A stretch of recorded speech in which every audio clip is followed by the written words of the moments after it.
I'm Duc Anh, and we are Vu for.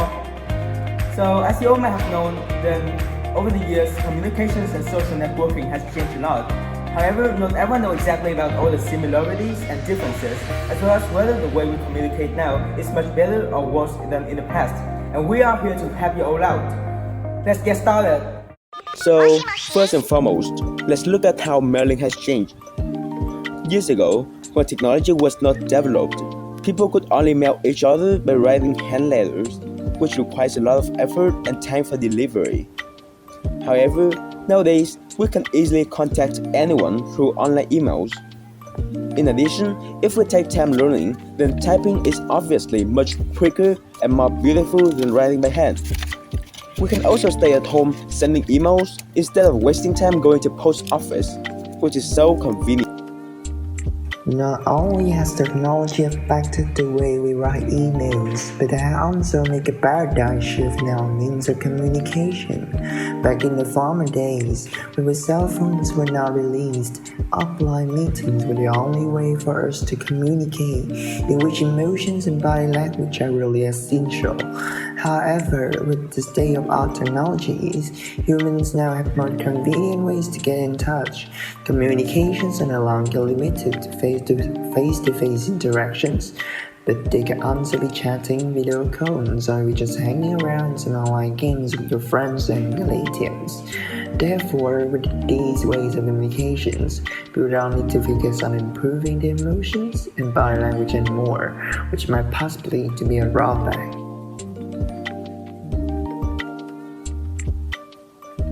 Another difference between how we communicate in the past and the present is the way we research for new information. In the past, people could only fulfill their curiosity by asking other people for help or searching for books, which requires a lot of time.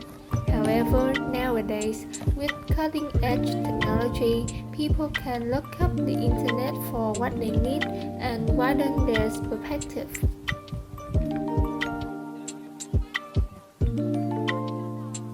During the COVID-19 pandemic, students couldn't get to school due to social distancing. However, thanks to advances technology, we were still able to study online at home, but everything had its two faces. Study online make students easily get distracted so that they might play games instead of concentrating on the lessons. Continue with how technology changed advertisements and propagation, or we can call it media for short. In previous decades, the only way for businesses to advertise their products and services was through word of mouth and boring leaflets. However, with the development of technology nowadays, new kinds of media platforms have appeared. Just to name a few, we can easily see advertisements being shown on different social media platforms, music websites, or even mobile apps, which are believed to be much more approachable. Moreover, propagation has then become much easier too. People can now easily share stories among users in the same Hey, so you guys have just watched how technology changed the way we interact with each other. And now, in order to decide whether the past or the present is better, let's move on to the debate.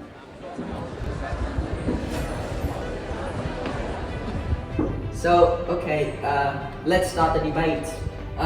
Let's start it with the first factor, convenience. It is noticeable that in today's society, humans have the ability to communicate and interact with each other globally within a single click. Moreover, more information will be delivered quickly and easily by online apps, and staying in touch with ones who are far away from us is no longer a big deal. Thanks to social media platforms. Yeah, mine. True that nowadays things have become more and more convenient than before. However, we believe that communication interactions are not just about how fast and convenient things are, but more about how do you stay ahead, in which the way you see communicating past can ensure that much better than you usually think of. text writing letters and face-to-face for instance.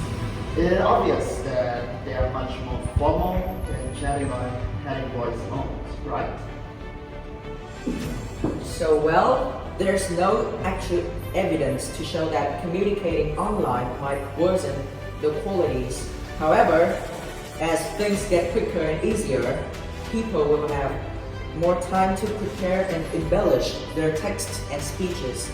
But let's stop this factor here and move on to the next one. Teenagers' insecurity. It has been reported that adolescents nowadays usually suffer from insecurity about themselves. Therefore, we believe that with today's modern technology, teenagers can easily post pictures and share stories and life experiences through social media platforms, which can create a positive community for people to see empathy, and sympathy. Moreover, being likely to receive good comments from others in their post might improve their confidence in one way or another. Well, that's might true, but the teenager might also become victim of cyberbullying and online sexual harassment because of their own posture. However, this can easily be prevented by using social media more wisely. So I believe your team wins on this factor. Let's continue the next one, emotions. Well, we think that with today's means of communication, people are likely to show their emotions as sending emotions through text doesn't actually mean you are actually feeling that way. Notwithstanding the fact that emotion is meant to maintain and developing communication and relationships. So we believe that communication is getting worse nowadays. We believe that it's not only good to show your true emotions. Just sending emojis as an example. Sometimes it is better to send emoji even they're not your true actual feelings. Imagine that your friend is telling you a joke and you find it so foolish. And they're not thinking funny. If it's not a face-to-face interaction, then the situation will be over. And however, with online communication, sending a hand emoji would stop people easily. Let's just get to the last factor then, interpersonal skill improvement. By communicating face-to-face all the time, we believe that the ways we communicated in the past would be best for people to develop their social skills. Well, about this factor, we believe that with today's wide range of communication, teenagers will have more opportunity to improve their communication skills that serve well in different situations. Like, take the COVID-19 outbreak as an example. On the conversation were 100% online, so people need to develop their communication skills to fit better to the online interaction, so that the relationship will not affect the just of the pandemic. Oh, okay. So think of any ideas to know more. Let's stop debate here. So, to sum up, we believe that either the ways we communicate in the past or in the present would have their own benefits and drawbacks mentioned above. Therefore, it is of great importance that we manage to balance them so that communications will be more efficient and available than ever. And that also concluded our video. Thank you very much for listening. We always seek support and advice from all of you. Goodbye! Bye. Goodbye.